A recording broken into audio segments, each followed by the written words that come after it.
Rich dad poor dad Bangla audiobook part ১ পর্ব ৩। ওদের যেতে দাও, আমার বাবার বন্ধু বলল। তারা একটি প্রাকৃতিক প্রতিভা বিকাশ করতে পারে কি? আমার বাবা তার দিকে তাকালেন। হ্যাঁ, এটা অবৈধ, আমার বাবা আস্তে করে বললেন।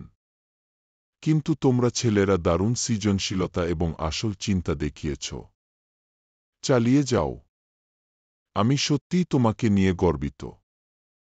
হতাশ, মাইক এবং আমি আমাদের জগাখিচুড়ি পরিষ্কার করা শুরু করার আগে প্রায় ২০ মিনিট নীরবে বসে রইলাম। উদ্বোধনী দিনেই ব্যবসা শেষ হয়ে যায়। পাউডার ঝাড়ু দিয়ে মাইকের দিকে তাকিয়ে বললাম, আমার ধারণা জিমি এবং তার বন্ধুরা ঠিকই বলেছে। আমরা গরিব কি? আমার কথা মতো বাবা চলে গেলেন। ছেলেরা, সে বলল, আপনি যদি হাল ছেড়ে দেন তবেই আপনি দরিদ্র। সবচেয়ে গুরুত্বপূর্ণ বিষয় হল আপনি কিছু করেছেন। বেশিরভাগ লোক কেবল কথা বলে এবং ধনী হওয়ার স্বপ্ন দেখে। আপনি কিছু করেছেন। আমি আপনাদের দুজনের জন্য খুব গর্বিত। আমি আবারও বলব, চালিয়ে যান।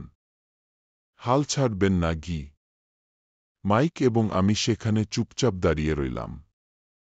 তারা চমৎকার শব্দ ছিল, কিন্তু আমরা এখনও কি করতে হবে জানি না। তাহলে বাবা তুমি ধনী না কেন? আমি জিজ্ঞেস করলাম। কারণ আমি একজন স্কুল শিক্ষক হতে বেছে নিয়েছি। স্কুলের শিক্ষকরা আসলেই ধনী হওয়ার কথা ভাবেন না। আমরা শুধু পড়াতে পছন্দ করি। আমি চাই আমি আপনাকে সাহায্য করতে পারতাম, কিন্তু আমি সত্যিই জানি না কিভাবে অর্থ উপার্জন করতে হয়। মাইক এবং আমি ঘুরলাম এবং আমাদের পরিষ্কার করা চালিয়ে গেলাম। আমি জানি, আমার বাবা বললেন, তোমরা যদি ছেলেরা ধনী হতে শিখতে চাও, আমাকে জিজ্ঞেস করো না। তোমার বাবা মাইকের সাথে কথা বলবি। আমার বাবা ঝাঝালো মুখে মাইককে জিজ্ঞেস করল।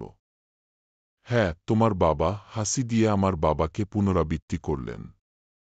তোমার বাবা আর আমি একই ব্যাংকার, এবং সে তোমার বাবার কথা বলে। তিনি আমাকে বেশ কয়েকবার বলেছেন যে টাকা উপার্জনের ক্ষেত্রে তোমার বাবা মেধাবী। আমার বাবা অবিশ্বাসে আবার জিজ্ঞেস করল, মাইক, তাহলে আমাদের স্কুলে ধনী বাচ্চাদের মতো সুন্দর গাড়ি এবং একটি সুন্দর বাড়ি নেই কেন?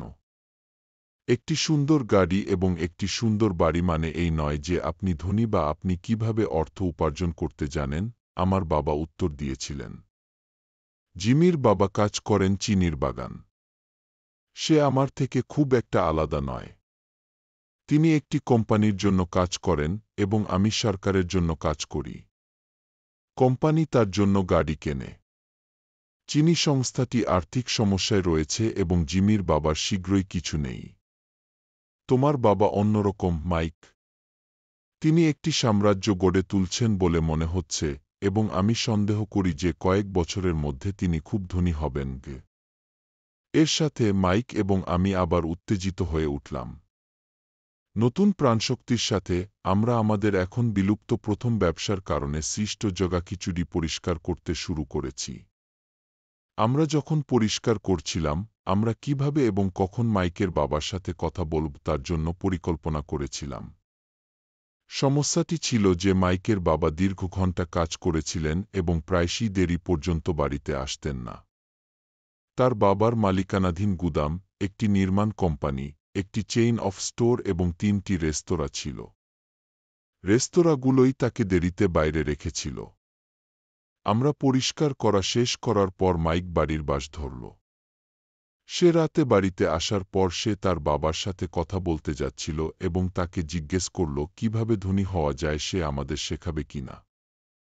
মাইক প্রতিশ্রুতি দিয়েছিল যে সে তার বাবার সাথে কথা বলার সাথে সাথেই ফোন করবে, এমনকি দেরি হলেও। রাত 8:30টায় ফোন বেজে উঠল। ঠিক আছে, আমি বললাম। আগামী শনিবার কি? ফোনটা রেখে দিলাম। মাইকের বাবা আমাদের সাথে দেখা করতে রাজি হয়েছিলেন।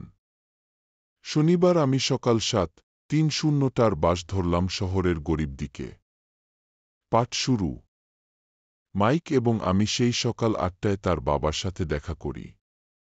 তিনি ইতিমধ্যেই ব্যস্ত ছিলেন, 1 ঘণ্টারও বেশি সময় ধরে কাজে ছিলেন। তার নির্মাণ তত্ত্বাবধায়ক তার পিকআপ ট্রাকে করে চলে যাচ্ছিলেন যখন আমি তার সাধারণ, ছোট এবং পরিপাটি বাড়িতে যাচ্ছিলাম। মাইক দরজায় আমার সাথে দেখা করল। বাবা ফোনে আছেন এবং তিনি পিছনের বারান্দায় অপেক্ষা করতে বলেছেন। মাইক দরজা খুলে বলল। বার্ধক্যের ঘরের দোরগোড়ায় পা বাড়াতেই পুরানো কাঠের মেঝে ভেঙে গেল। দরজার ঠিক ভিতরে একটি সস্তা মাদুর ছিল।